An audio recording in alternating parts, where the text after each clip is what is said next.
राधे राधे दोस्तों, आज हम आपको सुनाएंगे एक प्रेम कहानी। अगर आप हमारे चैनल पर नए हैं तो प्लीज़ हमारे चैनल को सब्सक्राइब करें, वीडियो को लाइक करें और शेयर करें। बसंती जब कुएं पर पानी भरने गई तो शाम ढलने में अधिक देर नहीं थी, शाम होने वाली थी। बसंती ने देखा दाहिनी तरफ के खेत में मजदूर काम कर रहे थे, पर बाईं तरफ के खेत के मजदूर धीरे धीरे अपने घरों को जा रहे थे। और बसंती ने घर से मांझ कर लाई हुई कसेड़ी को फिर से धोया। वह पानी भरती जा रही थी और इधर उधर देखती भी जा रही थी। यह कुआं ठाकुर का कुआं कहलाता था। बाईं तरफ ठाकुर साहब के ही लंबे चौड़े खेत खलिहान थे। वहाँ मजदूर काम कर रहे थे, पर अधिकतर मजदूर धीरे धीरे घर जा चुके थे। बसंती को शायद किसी का इंतजार था, पर जब कोई नहीं आया तो उसे लगा कि मजदूर तो सब जा रहे हैं, तो इनके साथ घर तक चले जाना चाहिए। अंधेरा घिरने को है। अब अपनी सोने जैसी चमकती पीतल की टोकनी को सिर पर रखे धीरे धीरे मजदूरों के से थोड़ी दूरी बनाकर बसंती घर की तरफ चल दी। ए बसंती, किसी ने पीछे से बसंती के कान में कहा, और डर के मारे बसंती बेचारी गिरते गिरते बची। बसंती कहने लगी, क्या करता है मन्नू, मैं तो डर ही गई थी, कब से तेरा इंतजार कर रही थी। इतने दिन कहाँ रहा तू? चल पेड़ के नीचे थोड़ी देर बैठते हैं। तब मन्नू कहने लगा, बसंती, तूने जो पिछले महीने बात कही थी, मैंने उसे सोच कर देखा। मुझे यह लगा कि सच ही तो कह रही थी तू। बसंती कहने लगी, हाय, मैंने ऐसा क्या कह दिया रे तुझे? कुछ नहीं तो महीना भर हो गया तुझसे मिले हुए। आंखों में अभिमान और शिकायत का भाव लेकर बसंती मन्नू को देख रही थी। ये थे मन्नू यानी मनोहर सिंह, ठाकुर बिशंबर सिंह की इकलौती संतान। ठाकुर बिशंबर सिंह गांव के सबसे अमीर जमींदारों में गिने जाते थे। उनके पास लंबी चौड़ी खेती बाड़ी थी। लक्ष्मी का तो वरदान था, उनके सिर पर हाथ था। खेत पर मजदूरों के साथ काम करवाते, खुद भी खड़े रहते थे। सारा दिन खेतों की देखभाल करते। बसंती भी ठाकुर मनोहर लाल की इकलौती कन्या, जो मनोहर लाल जी के भी खेती किसानी करते थे। बिशंबर की तरह ही वो भी बहुत बड़े जमींदार तो नहीं थे, परंतु खेती बाड़ी उनके यहाँ भी होती थी। मनोहर लाल जी की पत्नी का देहांत बहुत पहले हो गया था। उनके दोस्त और पड़ोसी सुमेर सिंह ठाकुर और उनकी पत्नी श्यामा ने जो बसंती को पालने में बहुत मदद की थी। बसंती के बड़े हो जाने के बाद बसंती ने ही घर का तमाम काम संभाल लिया था। बाकी थोड़े नौकर चाकर भी थे। मन्नू बोला, अरे हाँ बसंती, वही तो पिछली बार जब हम अपने पनघट पर मिले थे तब तूने ही तो मुझसे कहा था कि मन्नू, ऐसे ही चोरी छिपे कब तक मिलते रहेंगे। मैंने कहा था कि विवाह कर लेंगे तो मिलना चोरी छुपे बंद हो जाएगा। तब बसंती, तूने ही तो कहा था कुछ काम धाम करेगा तभी तो मेरा बाप राजी होगा तुझसे शादी कराने के लिए। तू जमींदार साहब का बेटा है तो क्या हो गया, करता तो कुछ भी नहीं है ना। कुछ गलत तो नहीं कहा था ना मैंने? बसंती जो कहने लगी, तुझे बुरा लगा था क्या? बसंती अपनी नजरें नीची करके जमीन पर बैठी थी और पांव के अंगूठे से मिट्टी कुरेद रही थी। मन्नू बोला, तूने बसंती कुछ भी गलत नहीं कहा। उस दिन मैं रात को सोचता ही रहा। दूसरे दिन सुबह उठकर मैंने बापू से कहा कि बापू, मैं भी खेतों में काम करूंगा और खेती का काम सीख लूंगा। तो बापू ने खुश होकर मेरे सिर पर हाथ रखा और मुझे लेकर चले गए खेतों पर। बापू भी तो यही चाहते थे बसंती कि मैं भी खेती बाड़ी संभाल लूं, देख लूं। और ईमानदारी की बात बताऊं बसंती, मन्नू ने प्यार से आंख उठाकर बसंती की तरफ देखा था। देख, 12वीं पास तो कर लिया था, आगे पढ़ने में मुझे कतई भी जो रुचि नहीं थी, सो यही भला हुआ ना। मैं तो सोच रही थी, बसंती कहने लगी, तू मुझसे गुस्सा हो गया है। बोलती बोलती बसंती खड़ी हो गई और मन्नू ने प्यार से उसकी टोकरी उसके सिर पर उठाकर रख दी। दिन गुजरते रहे, वक्त चलता रहा। बसंती रोज शाम को देर से पानी भरने पनघट पर आती। सारे मजदूरों के काम करने के बाद मन्नू आखिर में खेत से आता। बसंती और मन्नू बहुत देर तक पेड़ के नीचे बैठे रहते, बातें करते, हंसते और अपनी जिंदगी के सपने सजाते और फिर घर चले जाते। जब कोई इंसान किसी को अपनी नज़रों के जरिए प्यार का संदेश देता है, तब वहाँ आई लव यू या शारीरिक स्पर्श जैसी बातों के लिए कोई स्थान नहीं होता। वासना रहित, पवित्र और निश्चल प्यार के सहभागी थे दोनों, मन्नू और बसंती। इन दोनों के प्यार के साक्षी थे मन्नू का दोस्त कन्हैया और बसंती की दो सहेलियां माला और गीता। कन्हैया गांव के ही रामलाल गुप्ता जी का पुत्र था। रामलाल गुप्ता की बड़ी सी किराने की दुकान थी। गांव में मन्नू के साथ कि जब कन्हैया ने 12वीं की परीक्षा दी और पास हो गया, तो उसके पिता ने भी यही सोचा था कि कन्हैया दुकान में उनका साथ देगा और दुकान का हिसाब किताब समझ लेगा। कन्हैया दुकान जाने भी लगा था, परंतु उसका मन दुकान में लगता ही नहीं था। उसका मन तो रामलीला करने वाले किरदारों में बसता था। अभिनय तो कन्हैया की जान था। उसका शौक था अभिनय करना। उस गांव में साल में 2 बार रामलीला होती थी, चैत्र के नवरात्रे के बाद और कुंवार की नवरात्रि के समय। कन्हैया हमेशा इसी जुगत में रहता था कि कोई ना कोई किरदार रामलीला में उसे मिल जाए। जिंदगी सबकी ऐसे ही डर्रे पर चली। वह कहते हैं ना, इश्क और मुस्क छुपाए नहीं छुपते। गांव भर में ऐसी ही कानाफूसी होने लगी मन्नू और बसंती के बारे में। एक दिन शाम ढले सुमेर सिंह और श्यामा दोनों ठाकुर मोहनलाल के घर गए और उस समय बसंती खाना बना रही थी। सुमेर सिंह ने बहुत ही धीरे धीरे गांव में उड़ती अफवाहों के बारे में मनोहर लाल जी को बताया। मनोहर लाल तो पहले ही सकपका गए और कुछ बोल नहीं पाए और कहने लगे, श्यामा भाभी, मुझे सारी बात विस्तार से बताइए। मनोहर लाल जी ने सुमेर सिंह की पत्नी से धीमी आवाज में कहा था। इन तीनों को धीमी आवाज में बातें करते देख श्यामा को कुछ ऐसे ही शक हो गया।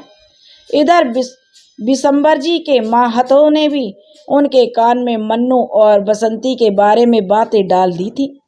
पहले तो उन्हें यकीन नहीं किया, फिर सारी बातें विस्तार रूप से अपनी पत्नी को बताई। जमींदार साहब की पत्नी ने जब मोहल्ले की औरतों से पूछा तो उन्होंने सब सच उगल दिया। इधर मन्नू का खेतों में जाना और घर से निकलना बंद हो गया। उधर बसंती को भी कमरे से निकलना बंद कर दिया। मनोहर लाल जी ने खाना बनाने के लिए एक महिला को रख लिया और बसंती को सख्त हिदायत दी कि वह घर से बाहर न निकले। हालांकि मन्नू के दोस्त कन्हैया की उसके घर पर कोई रोक टोक नहीं थी। दोनों दोस्त एक कमरे में बैठकर सलाह मशवरा करते कि अब क्या होगा। उधर बेचारी बसंती अकेली खिड़की पर खड़ी रहती। बाहर देखती तो उसकी तो सहेलियों का भी घर में आना मना था। बिशंबर अपने पुत्र मन्नू को कमरे में कैद करके आगे की रणनीति पर विचार कर रहे थे। इधर मनोहर लाल ने अपनी पुत्री के लिए वर खोजना शुरू कर दिया था। बसंती को जब इसकी खबर लगी तो उसे समझ नहीं आ रहा था कि वह क्या करे। एक दिन खिड़की पर खड़ी खड़ी उसे उसकी सखी माला और गीता दिखाई दी, तो उसने इशारे से उन दोनों को पास में बुलाया और धीमी आवाज में पूरी बात बता दी और उनसे विनती की कि किसी तरह मन्नू या कन्हैया के कान में यह बात डाल देना। इस समय कन्हैया को गीता और माला से सारी बातें मिल गईं, क्योंकि उन्होंने कन्हैया को सारी बातें बता दी। उधर मन्नू को भी घबराहट हो गई। कुछ ना कुछ तो करना ही है। उपाय कन्हैया को ही सूझा। दूसरे दिन कन्हैया मन्नू के पास आया और उसके हाथों में एक ग्लिसरीन की छोटी सी शीशी थी और मन्नू को अच्छे से समझाया और उसे बताया कि गांव में उसने यह बात फैला दी है कि वह शहर जा रहा है। अपने ननिहाल 1 महीने के लिए। तू घबरा मत मन्नू, कन्हैया कहने लगा। जैसा मैं कहता हूँ वैसा ही कर। और यह कहकर कन्हैया वहाँ से चला गया। दूसरे दिन 10 बजे कन्हैया शहर चला गया अपने ननिहाल। सारे दोस्त उसे बस स्टैंड पर छोड़ आए। इधर मन्नू अपने कमरे में लेटा रहा। जब नौकर आए नाश्ते की प्लेट उठाने तो वो चौंक गए, क्योंकि मन्नू ने नाश्ता किया ही नहीं था। वह पेट पकड़े हुए करहा रहा था। बिशंबर जी को जब खबर हुई तो वह और उनकी पत्नी मन्नू को देखने आए। दोनों हाथों से पेट पकड़े मन्नू करहा रहा था और तरह तरह की आवाजें निकाल रहा था, और कभी इस करवट हो जाता तो कभी उस करवट। ऐसे छटपटा रहा था मानो वह बहुत तड़प रहा है। उसकी आंखों से आंसू बह रहे थे। तभी उसकी जो माँ ने और उसके पिता ने पूछा, क्या हो गया बेटा, तबीयत कैसे खराब हो गई? तब मन्नू की माँ भी चिंतित थी और बिशंबर भी चिंतित हो गए। अब मन्नू ने लेटे लेटे ही आंखें खोली। बड़ी बड़ी आंखें लाल हो रही थी और मन्नू बोला, खबरदार कोई मेरे पास नहीं आना, मैं तो इसे लेकर ही जाऊंगी। विचित्र सी घरघराती खरखराती आवाज में मन्नू चिल्लाकर बोले जा रहा था और एकदम से उठकर बैठ गया अपने बिस्तर पर। बिशंबर जी और उनकी पत्नी डर के मारे पीछे हट गए थे और वे कहने लगे, हाय राम, यह क्या है? मन्नू की माँ तो घबराकर दरवाजे के बाहर खड़ी होकर बड़ी बड़ी आंखों से मन्नू को देख रही थी। तभी मन्नू कहने लगा, चला जा यहाँ से, खबरदार मेरे पास नहीं आना। एक बार फिर विचित्र सी आवाज मन्नू ने अपने गले से निकाली। उसकी बड़ी बड़ी लाल लाल आंखें तरेर कर मन्नू अपने माता पिता की तरफ देख रहा था।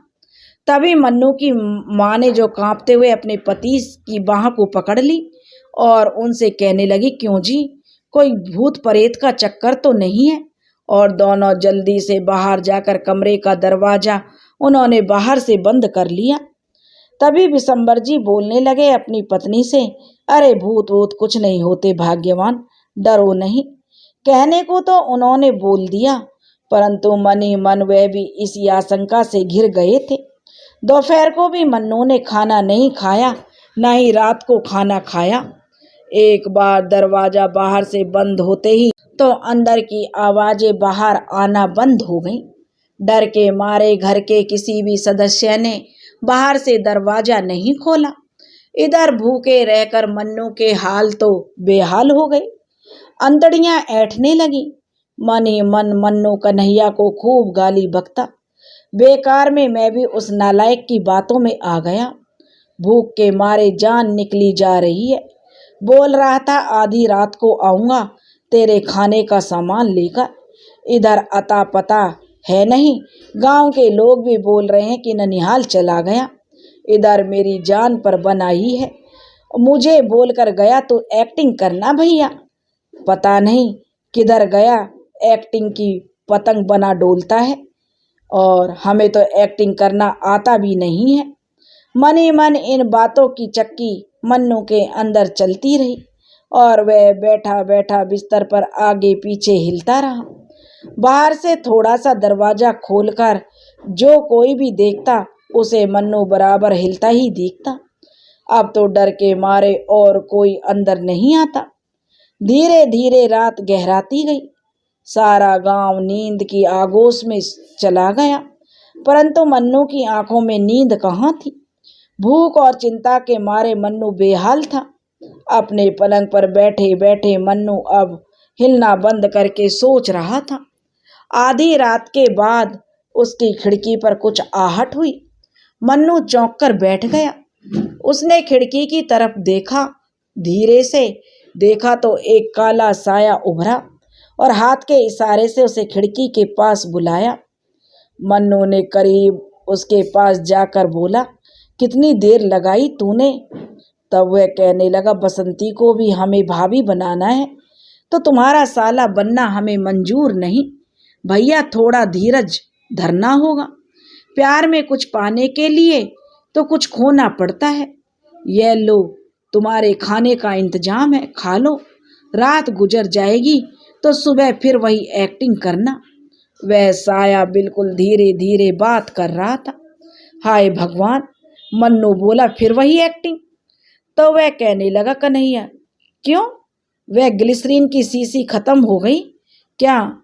तो वह कह रहा, अरे नहीं नहीं, वह तो है, मन्नू ने बोला। कन्हैया कहने लगा, उम्मीद करते हैं भैया कल दोपहर तक तुम्हारी एक्टिंग की समाप्ति हो जाएगी और मामला इस पार या उस पार हो जाएगा। मन्नू बोला, कैसे? कन्हैया बोला, तुम्हारे बाप के नौकर फिर बोलो, सॉरी सॉरी, बुरा मत मानो भैया, तुम्हारे पिताजी के नौकर कल खबर लेने आए थे। शमशान वाली भूतेश्वर महादेव जी का जो मंदिर है ना, उसके बाजू में जो बरगद का पेड़ है, उसके नीचे एक बाबा जी आए हैं। बहुत बड़े तांत्रिक हैं और लोगों के सवालों का जवाब देते हैं, भभूत देते हैं, किसी से कुछ नहीं लेते हैं। गांव के लोग जो फल और मिठाई लाते हैं वह वही भक्तजनों में बांट देते हैं। कुछ उसका प्रसाद तुम भी अभी खा रहे हो। और यह कहकर कन्हैया जो थोड़ा सा हंस दिया। वह कहने लगा, मन्नू तुझे और कोई काम नहीं है कन्हैया? रामलीला में किरदार निभाते निभाते अब तू यह काम भी कर गया। कन्हैया के लाए कागज की पुड़िया को खोलते खोलते मन्नू देख रहा था। तो कन्हैया बोला, बंधु दोस्त के लिए तो जान भी हाजिर है। और बोलकर कन्हैया रात के अंधेरे में गायब हो गया। कागज की पुड़िया में 2 समोसा, 1 कचौड़ी और 2 लड्डू थे। खा पी कर तरतीब से उसी कागज से मुंह पोंछकर मन्नू ने वह कागज खिड़की के बाहर फेंक दिया। सारे दिन की जो पेट में जो दाना पानी कुछ नहीं गया था, इसलिए पेट में दाना पानी पड़ते ही मन्नू की आंखों में नींद गहरा गई। इधर बिशंबर अपनी पत्नी को लेकर दूसरे दिन भूतेश्वर महादेव के मंदिर गए। वहां पर उन्होंने बाबा जी को प्रसाद चढ़ाया। बहुत विनती की कि अपने घर आकर लड़के को देखने के लिए। यह शंका भी जताई कि उसके बेटे को किसी प्रेत का चक्कर है। शायद बाबा जी ने सहमति तो अवश्य जताई थोड़ी देर बाद, परंतु उन्होंने यह शर्त भी रखी, कमरा बंद करके हम अंदर से ही पूजा पाठ करेंगे। जो करना होगा, जो हम बोलेंगे वही आपको करना होगा। 11 बजे तक तांत्रिक बाबा मन्नू के घर पहुंच गए। पूजा के लिए लोबान तो वह स्वयं ही लाए थे। घर से उन्होंने सिर्फ 2 लोटा पानी लिया। कमरा उन्होंने अंदर से अच्छी तरह से बंद कर लिया। बाकी लोग कमरे के दरवाजे पर खड़े सुन रहे थे कि अंदर क्या हो रहा है।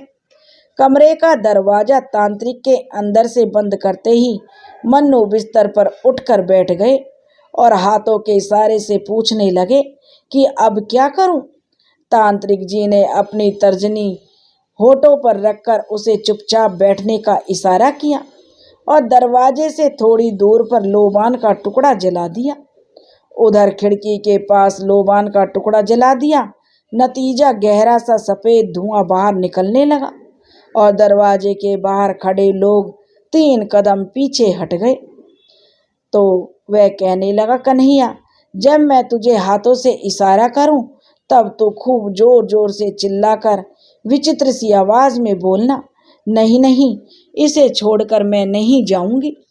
बिल्कुल फुसफुसाकर तांत्रिक बने कन्हैया ने मन्नू के कान में धीरे से उसे समझाया था और कहने लगे, बस चालू हो जा। तांत्रिक जी ने मंत्र पाठ अटपटी लटपटी सी भाषा में मंत्र पाठ करते जा रहे थे और एक एक वाक्य के बाद जोर से भट्ट करके आवाज लगाते। उसी आवाज के साथ अपनी छड़ी को जमीन पर ठोक देते। 4-5 बार करने के बाद तांत्रिक ने मन्नू को हाथ से इशारा किया और मन्नू उसी विचित्र आवाज में चिल्ला के बोला, नहीं नहीं, इसे छोड़कर मैं नहीं जाऊंगी। 2-4 बार इसकी पुनरावृत्ति के बाद तांत्रिक बड़ी जोर से ताली बजाते चिल्लाए, भूतेश्वर महादेव रक्षा करें बालक की, जय हो भूतेश्वर महादेव की। अब जब तांत्रिक कमरे के बाहर आए तो मन्नू के घर के लोगों ने देखा कि मन्नू खिड़की की तरफ करवट बदल कर लेटा है। तांत्रिक जी ने विशंबर जी और उनकी पत्नी से कहा कि एक बड़े कागज में छोटे छोटे अक्षरों में 1008 बार हर हर महादेव लिखिए और उसका ताबीज बनाकर इस बालक के गले में डाल दीजिए और उसके बाद 2-5 मिनट बिल्कुल शांत होकर हाथ जोड़कर आंखें बंद कर लो। तांत्रिक जी ने खड़े खड़े उनको हाथ जोड़ते हुए देखकर बदहवासी में वहां से खड़े सब लोगों ने हाथ जोड़ दिए। काफी देर बाद उन्होंने आंखें खोलकर मन्नू के पिता की ओर देखा और सिर्फ एक ही वाक्य बोले, भूतेश्वर महादेव की इच्छा है इस बालक का विवाह किसी राम से करा दीजिए, क्योंकि बसंती का नाम राम बसंती था। और मन्नू के पिता और माता जब तक कुछ समझ पाते तब तक साधु बाबा घर से बाहर हो गए थे। विशंबर जी और उनकी पत्नी काफी चिंतित होकर काफी देर तक खड़े रहे कि यह क्या किस्सा हुआ। उनकी समझ में कुछ नहीं आ रहा था। अब जो मन्नू की माँ कहने लगी, यह क्या किस्सा हुआ? लड़कों के तो राम से कई नाम सुने हैं, राम खिलावन, राम अवतार, राम सहाय, राम लखन, पर लड़कियों के तो राम से कोई नाम नहीं होते भाई। महाराज जी क्या बोल गए हैं? मन्नू की माँ सोच रही थी कि यह क्या गड़बड़ है। शादी के लिए तो कोई लड़की चाहिए, राम से क्या शादी कराएं? विशंबर जी सोच रहे थे। इधर तांत्रिक बाबा की पहले जैसी ही जिंदगी चल रही थी। भक्तगण आते, महाराज उनको विभूति देते और कुछ फल भी बांट देते। इधर राम बसंती के घर में भी बड़ी गड़बड़ मची हुई थी। जिस दिन मन्नू के घर में तांत्रिक बाबा आए उस दिन पूरे गांव में हल्ला मच गया था। जितने मुंह उतनी बातें होने लगी। कोई कहता भूत प्रेत चढ़ गया मन्नू के ऊपर, तो कोई कहता अब नहीं बचेगा यह लड़का। इस तरह तमाम बातें गांव में फैलती चली गईं। माला और गीता की सांस यह सुनकर ऊपर की ऊपर और नीचे की नीचे रह गई। आखिर राम बसंती उनकी जान से प्यारी सहेली थी। एक दिन दोपहर को जब गांव में तनिक सन्नाटा रहता है तो दोनों सहेलियां भागी भागी बसंती के घर गईं। उन्हें तो पता था कि राम बसंती उनको खिड़की पर उदास नैनों से बाहर तकती ही मिलेगी, तो वह सीधे खिड़की के पास पहुंच गईं। राम बसंती वहीं खड़ी थी।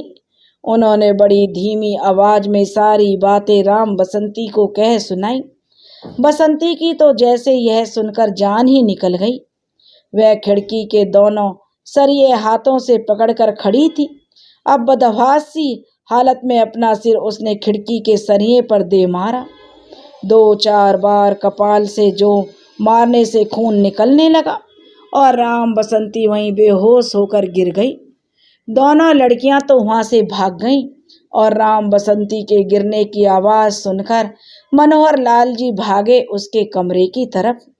मनोहर लाल जी की एक आवाज में सुमेर सिंह और श्यामा भी तुरंत पहुंच गईं। मनोहर लाल के तो हाथ पांव ठंडे हो गए थे बसंती को देखकर। सुबैद जी को बुलाने सुमेर सिंह दौड़ गए और श्यामा ने राम बसंती को संभाल लिया। किसी गहरे सदमे का शिकार है, वैद्य जी ने बसंती की नब्ज देखते हुए कहा। वह तो हमें अंदाजा हो रहा है महाराज, पर क्या करें यह तो बताइए। मनोहर लाल अपनी बिटिया को देखकर रुआंसे से हो गए थे। वैद्य जी बोले, जो दवा मैं देता हूँ उसे आधा कप गर्म दूध में हर घंटे में पिलाते रहिए। दवा देकर वैद्य जी तो चले गए, पर सुमेर सिंह और श्यामा वहां से चिंता के मारे हिल भी नहीं पाए, क्योंकि वो मनोहर लाल जी को अकेला नहीं छोड़ना चाहते थे। नीम बेहोशी में जो बसंती लगातार बुदबुदाती जा रही थी, भगवान मुझे भी उठा ले, भगवान मुझे भी उठा ले। दूसरे दिन बसंती की हालत थोड़ी सुधरी। उसने बड़बड़ाना बंद किया। आंखों ही आंखों में उसकी रात कट गई। मनोहर लाल, सुमेर सिंह और श्यामा की भी नींद कहाँ पूरी हुई थी। उन्हें भी रात भर नींद नहीं आई थी। सुबह सवेरे बसंती जब करवट बदल कर लेटी तब उन्हें समझ में आया कि इसकी बेहोशी टूट गई है और अब यह सो रही है। भैया मनोहर, जो सुमेर सिंह कहने लगा, तुम्हें मैं एक सुझाव दे रहा हूँ। भैया जरा सोच कर देखना। बिटिया के सदमे का कारण तुम्हें भी पता है और हमें भी पता है और तमाम गांव वालों को भी पता है। अपने परिचित लोग मुंह में कुछ नहीं बोलते अवश्य हैं, परंतु तमाम गांव में मन्नू और इसके प्यार के चर्चे होते हैं, क्योंकि गांव वाले भी आगे नहीं तो पीछे तो बोलते ही हैं। मनोहर लाल ने आंखें उठाकर सुमेर सिंह की तरफ देखा और कहा, देखिए भैया, वह लोग भी ठाकुर हैं और हम लोग भी ठाकुर हैं। वह भी खेती बाड़ी करते हैं, हम भी खेती बाड़ी करते हैं। बिटिया अपनी इकलौती औलाद है। आप जब बूढ़े हो जाओगे, काम नहीं कर पाओगे, तो कम से कम बिटिया दामाद तो इसी गांव में रहेंगे आपको देखने के लिए। आपके बाद तो सब कुछ बिटिया दामाद का ही है ना। सोच कर देखिए भैया, बिटिया को सुखी रखना आपका कर्तव्य बन जाता है। अब के श्यामा बोल पड़ी थी बीच में, और मनोहर भैया, प्यार करना कोई गुनाह तो नहीं है। सुमेर सिंह ने मनोहर जी के कंधे पर हाथ रख दिए थे। थोड़ी देर बाद श्यामा और सुमेर सिंह तो अपने घर चले गए। मनोहर लाल काफी देर तक सोचते ही रहे। इधर बिशंबर और मन्नू की माँ कुछ समझ नहीं पा रही थी। वे भी बदहवासी में बैठक के कमरे में बैठे रह गए। इतने में बहुत पुराने उन्हीं के पिता के जमाने के मुनीम आए। वे बोले, बिशंबर जी, आइए आइए चाचा जी। कहते हुए बिशंबर ने उठकर खड़े हो गए और मन्नू की माँ भी सिर पर पल्ला रखकर अंदर चली गई। मुनीम जी बोले, मन्नू की तबीयत पूछने आए थे बेटा हम। गांव में तो जाने क्या क्या बातें कर रहे हैं लोग, हम कुछ सुझाव भी देंगे अगर आप मानो तो। तभी बिशंबर ने उम्मीद भरी नजरों से मुनीम जी को देखा। वह बोले, बोलिए ना आप चाचा जी। निराशा में घिरे मन्नू के पिता इतना ही बोल पाए थे। मुनीम जी बोले, देखिए बेटा, मन्नू आपकी इकलौती औलाद है, आपके कुल का दीपक है, आपके बुढ़ापे का सहारा है। ईश्वर इसको लंबी उम्र दे। गांव के लोगों की माने तो भूत प्रेत कुछ नहीं चढ़ा इस पर। अपने गांव के मनोहर लाल की बिटिया जो राम बसंती के साथ कुछ चक्कर चल रहा है, इसका काम धंधा तो आपके साथ संभाल लिया है इसने। शादी कर दो भैया इसकी उसी लड़की के साथ। बिशंबर की मनोस्थिति का इरादा भापने के उद्देश्य से मुनीम चाचा शायद कुछ देर रुक गए थे। लड़की बड़ी सुशील है मनोहर लाल की भैया, कभी आज तक कोई एक बात नहीं बोल सका उसके लिए। फिर वह लोग भी ठाकुरी तो हैं, बुराई क्या है रिश्ता जोड़ने में। तब बिशंबर बोला, देखिए चाचा जी, आप बुजुर्ग हैं, मैं आपकी इज्जत करता हूँ, फिर भी दो शब्द आपको बोल ही दूं। मैं लड़के का बाप होकर हाथ जोड़कर रिश्ता मांगने उसके घर तो नहीं जाऊंगा। अगर वह आए तो मैं कुछ सोचता हूँ। मुनीम चाचा हाथ जोड़कर खड़े हो गए थे जाने के लिए। उन्हें समझ आ रहा था कि बर्फ पिघलने लगी है। मुनीम चाचा के जाने के बाद मन्नू की माँ बाहर आई और आशा भरी नजरों से मन्नू के पिता की तरफ देखकर बोली, देखिए जी, चाचा जी सच ही तो बोल रहे हैं। अपनी इकलौती औलाद है मन्नू, वह सुख से रहे तो अपने को और क्या चाहिए। हम लोग तो उसके सुख में ही सुखी हैं। माँ तो आखिर माँ होती है। मन्नू की माँ को समझ में आ गया। एकाएक उसके ध्यान में यह भी आया, मनोहर लाल जी की बिटिया का नाम राम बसंती है, यानी राम से शुरुआत। बिशंबर आंखें तरेर कर अपनी पत्नी की तरफ देख रहे थे। मन्नू की माँ तनिक सकपकाकर चुप हो गई। अब तुम भी चाचा जी की बातों में हाँ मिलाने लगी हो मन्नू की माँ। मैं क्या लड़के का बाप होकर हाथ जोड़ूं जाकर मनोहर लाल के, गरज कर कर बोले थे बिशंबर। यह अहंकार की गरज थी। तांत्रिक बाबा स्वयं आकर मन्नू के गले में तबीज लटका कर गए थे काले धागे में।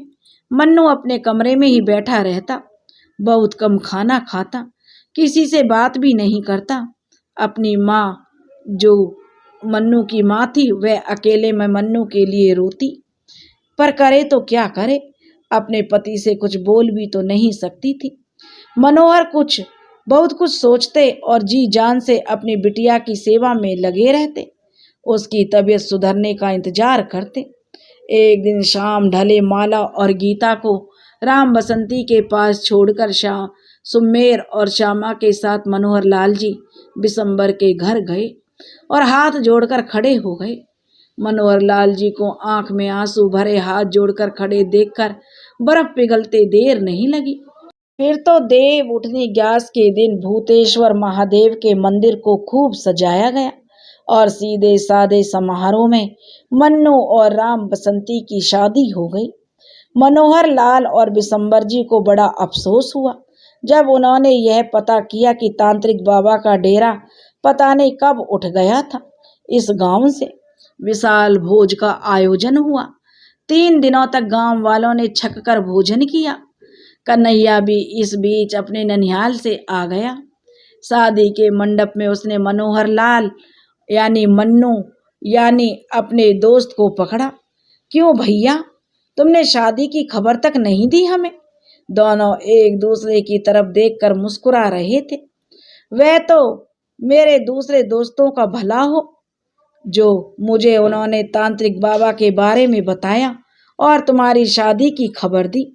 तेरा मोबाइल स्विच ऑफ आ रहा था कन्हैया, मन्नू कहने लगा।